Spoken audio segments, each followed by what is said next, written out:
truth about Joe Biden, that's the subject of tonight's Waters Words. I'm sick of beating around the bush. Time to call a spade a spade. Joe Biden is a horrible president. I've seen enough. On pace to be one of the worst of all time. Most of the country thinks he's incompetent. Democrats don't want him to run again. Everybody's disappointed. We didn't think it would be this bad this fast. Everything, and I mean everything he says he's going to do, he doesn't do. And everything he says is true isn't true. This was his campaign pledge. I'm not going to shut down the economy. I'm going to shut down the virus. He didn't shut down the virus, did he? Still clocking in over 1,000 deaths a day. More deaths under Biden than Trump. And it feels like the economy shut down, empty shelves, high prices, and canceled flights. This summer, Biden said inflation was temporary.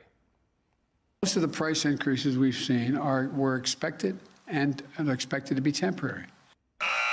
Wrong again, Joe. Inflation's rising at the fastest pace in 30 years and not looking back. In August, Joe said he was getting a handle on rising gas prices. We're taking action to address gas prices as well. Biden didn't do anything. Can anybody name a thing Joe Biden did to try to reduce gas prices? If he did anything, it didn't work. The national average is up to nearly $3.50 a gallon. People are getting hurt. He said he'd open ports and fix the supply chain mess.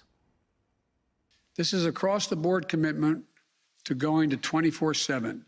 So by increasing the number of late-night hours of operation and opening up for less crowded hours when the goods can move faster, today's announcement has the potential to be a game changer.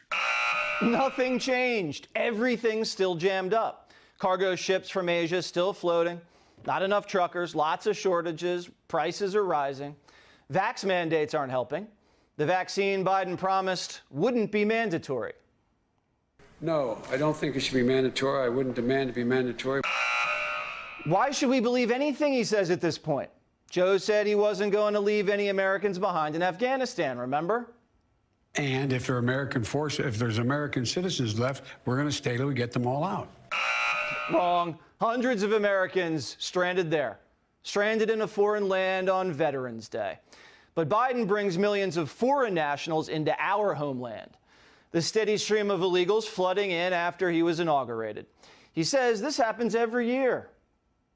There is a significant increase in the number of people coming to the border in the winter months of January, February, March. It happens every year. It doesn't happen every year. Just every year Joe's president. He smashed the all-time illegal alien entry record. Year's not even over yet. Way to go, Joe. Maybe instead of Kamala, Biden should put Hunter in charge of the border. After all, Joe says he's the smartest man he knows. He is the smartest man I know. I mean, in pure intellectual capacity. I am not concerned about any accusations been made against him. It's used to get to me. I think it's kind of foul play. Hunter's under federal investigation for Chinese money laundering and tax fraud.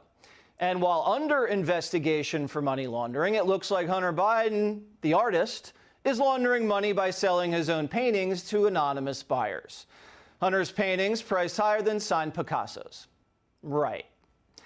While the first families getting rich off the taxpayer, are illegal alien families getting rich off the taxpayer too? There were reports that were surfacing that your administration is planning to pay illegal immigrants who are separated from their families at the border up to $450,000 each, possibly $1 million per family. Do you think that that might incentivize more people to come over illegally? If you guys keep sending that garbage out, yeah, but it's not true. So this is a garbage report? Yeah. Wrong again. Biden 180'd and then said, yeah, we're planning on paying illegals. The DOJ is settling for millions. But it was Trump's fault.